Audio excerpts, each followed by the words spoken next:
வேதத்தில் ஒரு ஒரு ஒரு பெரிய ப்ரிவிலேஜ் நமக்கு கொடுக்கப்பட்டிருக்கிறது.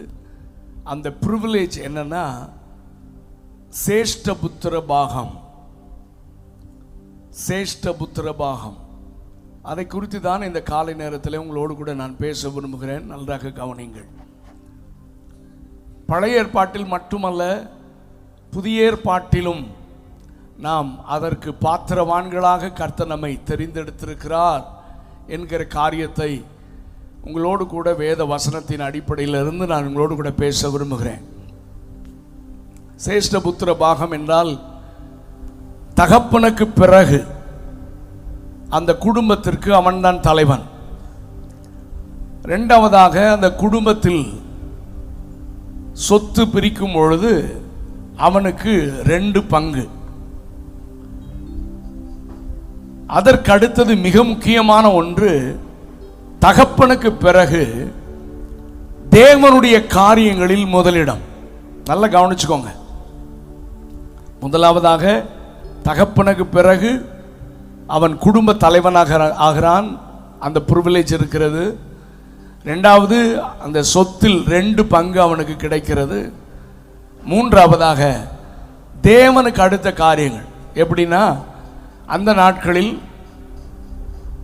ஒரு குடும்பமாக ஆலயத்திற்கு செல்லும் பொழுது அந்த குடும்பத்திற்கு பாவ நிவாரண பலி அல்லது குற்ற நிவாரண பலியாக பலி செலுத்த அந்த குடும்ப தலைவன் ஒரு காளையையாவது ஒரு ஆட்டுக்கடாவையாவது, ரொம்ப வசதி இல்லைன்னா புறா குஞ்சுகளையாவது எடுத்து கொண்டு போய் பலி செலுத்த வேண்டும். அது அந்த குடும்ப தலைவனுடைய பொறுப்பு.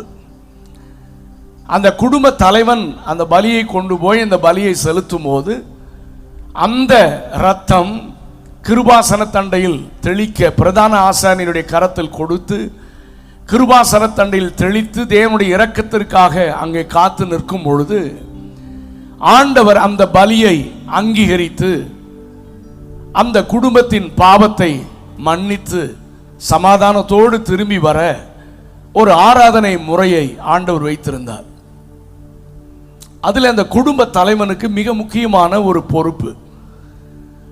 அந்த குடும்ப தலைவன் மரித்து விட்டால் முதலாவது பிறந்த சேஷ்டபுத்திரன் என்று அழைக்கப்படுகிற அந்த நபர் அந்த குடும்பத்திற்காக தேவனுடைய காரியங்களில் முதலிடம் வகிக்க ஆண்டவர் ஒரு பெரிய ப்ரிவிலேஜை அவனுக்கு கொடுத்திருந்தார்.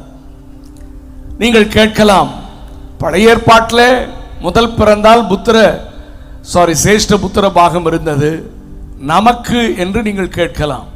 வாசிங்கள், எபிரேயர் 12வது அதிகாரம் 23வது வசனத்தை வாசிக்கலாம். எபிரேயர்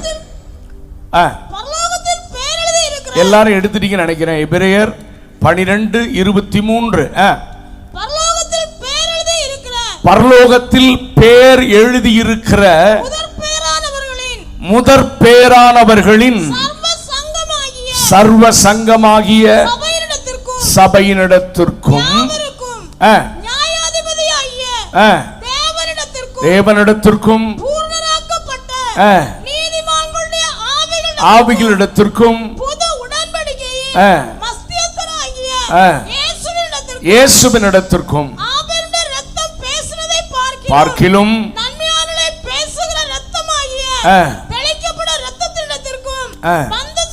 வந்து சேர்ந்தீர்கள். இந்த எபிரேய ஆக்கியோன் மிக அழகாக நம்மை பார்த்து இவ்விதமாக எழுதுகிறார். நீங்கள் முதற் பேரானவர்களுடைய சர்வ சங்கமாகிய சபையிடத்திற்கு வந்து சேர்ந்தீர்கள்.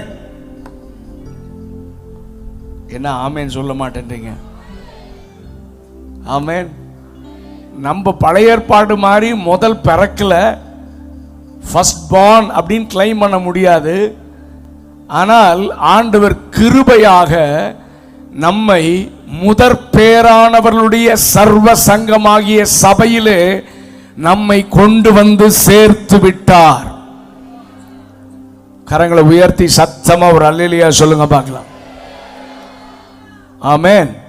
புதிய ஏற்பாட்டிலே, பழைய ஏற்பாட்டில் பிறந்தா, முதல் பிறந்தா. புதிய ஏற்பாட்டில் இயேசுவின் இரத்தத்தினாலே கழுவப்பட்ட அத்தனை பேரும், பாவ மன்னிப்பிற்கென்று ஞானஸ்தானம் பெற்று தேவனோடு உடன்படிக்கை செய்த அத்தனை பேரும், பரிசுத்த ஆவியாகிய அபிஷேகத்தை, பரிசுத்த ஆவியானவரை முத்திரையாக பெற்ற அனைவரும், சத்தியத்தை சத்தியமாக கை கொண்டு பரிசுத்த ஜாதியாக வாழ்கிற அனைவரும் முதற் பேரானவருடைய சர்வ சங்கமாகிய சபையிடத்தில் வந்து சேர்ந்து விட்டோம்.